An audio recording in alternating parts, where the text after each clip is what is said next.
Muy buenas tardes o muy buenos días. Depende del momento en el que ustedes visualicen esta presentación. Hoy es día 9 de septiembre de 2024, primer día de comienzo de curso en muchas autonomías. Pero se me ocurría, cuando pensaba qué tema tratar, que los cambios de centro, una vez comenzado el curso, eran relativamente frecuentes en algunas circunstancias.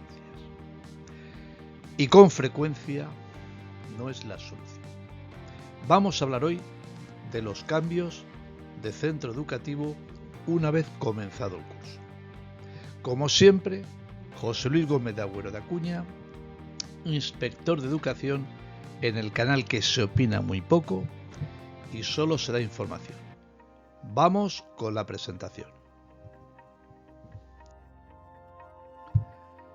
¿Cuáles son las claves de lo que vamos a tratar hoy?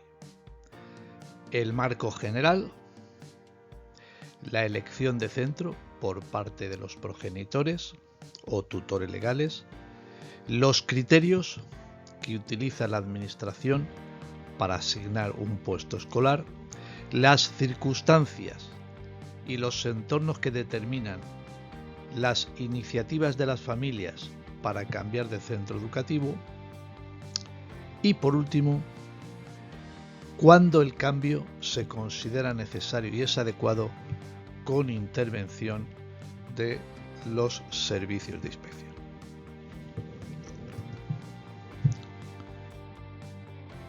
El marco legal. Bueno, la Constitución española, en su artículo 27, establece el derecho a la educación universal y a la libertad de creación de centros educativos. La Ley Orgánica, la LODE 8/1985, reguladora del derecho a la educación, también contempla estos dos principios: el derecho universal a la educación y la libertad de creación de centros. Y por último, la LOE, la Ley Orgánica del Derecho a la Educación. Además, hay que añadir al marco anterior la normativa concreta en el ámbito autonómico de que se trate.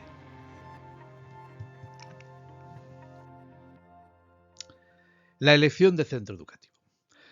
Las familias, antes de participar en los procesos de admisión y considerar los criterios de baremo, en general, la primera decisión que toman en cuanto a la elección de centro es si es un centro público o de titularidad privada. En general, de titularidad privada concertada. Luego, tienen en cuenta para la toma de decisión la información que tengan de la organización y funcionamiento de los centros educativos que ellos consideran más adecuados para sus hijos. Aunque resulta paradójico, estos dos elementos, el del tipo de titularidad de centro y el de la información con la que cuenten en cuanto a organización y funcionamiento de los centros, están muy por encima de los criterios objetivos, como por ejemplo el de la proximidad domiciliaria, residencial o del centro de trabajo.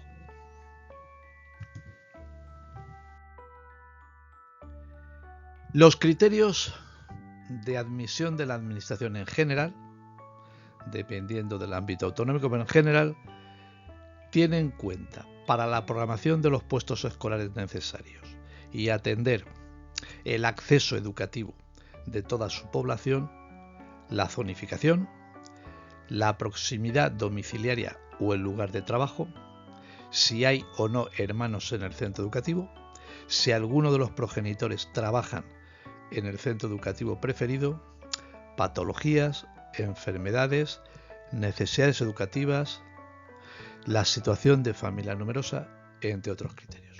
Estos son los criterios objetivos que establece la administración, como decía, en la programación de los puestos escolares necesarios para atender la educación de la población.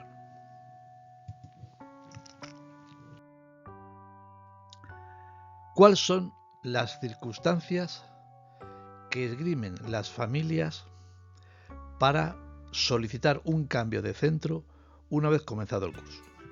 Si están en un centro privado concertado, elegido previamente por las familias, en ocasiones resulta que el ideario del centro no termina de encajar con lo que ellos esperaban. Si es de carácter religioso, las actividades que realizan y en algunos casos, muy frecuentemente, si el cobro de las cantidades que establece el centro, no vamos a entrar en la polémica de si esos cobros son conforme a norma o no. Bien, si los cobros de las cantidades que le repercuten a las familias, estas están dispuestas a desembolsar.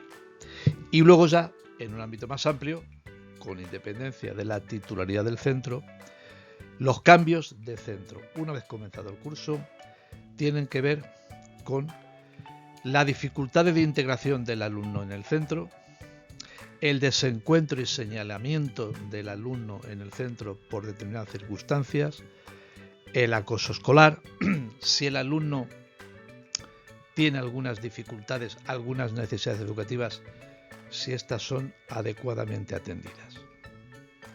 Y otras de índole familiar, como la desestructuración, disculpen, la separación de los progenitores, entre otras.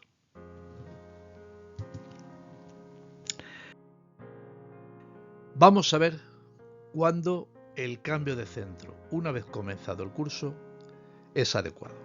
Y decimos una vez comenzado el curso porque en los procesos ordinarios de admisión, pues las familias naturalmente pueden cambiar de centro. Pero hablo del cambio de centro una vez comenzado el curso. Las administraciones con competencias educativas han de actuar siempre en interés del menor.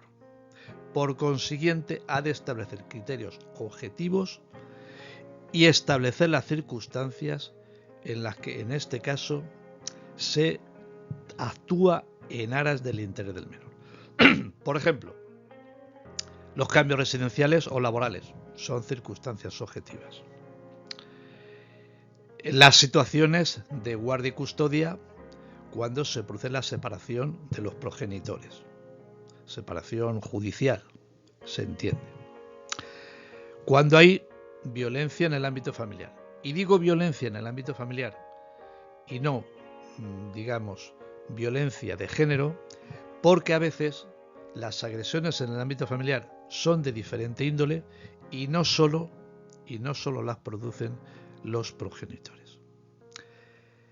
También es importante las situaciones de acoso escolar cuando éstas no son resueltas adecuadamente en el centro de procedencia o cuando no son atendidas suficientemente las necesidades educativas de los alumnos.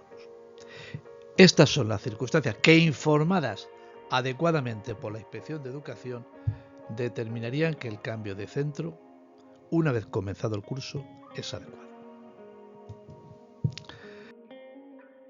Resumiendo, los cambios de centro con el curso comenzado, indebidamente justificados, no contribuyen a la mejor educación de los alumnos, ni atienden a los intereses del menor. Suelen ser más traumáticos que beneficiosos. Suelen ser más perjudiciales que resolutivos. Son malos precedentes y pueden romper la cohesión para una correcta programación de los puestos escolares necesarios, atendiendo a las necesidades de escolarización de la población en general. Pues esto es lo que les quería contar hoy. Como siempre, José Luis Gómez de Agüero de Acuña, inspector de educación en el canal que se opina poco y solo se da información. Muchas gracias.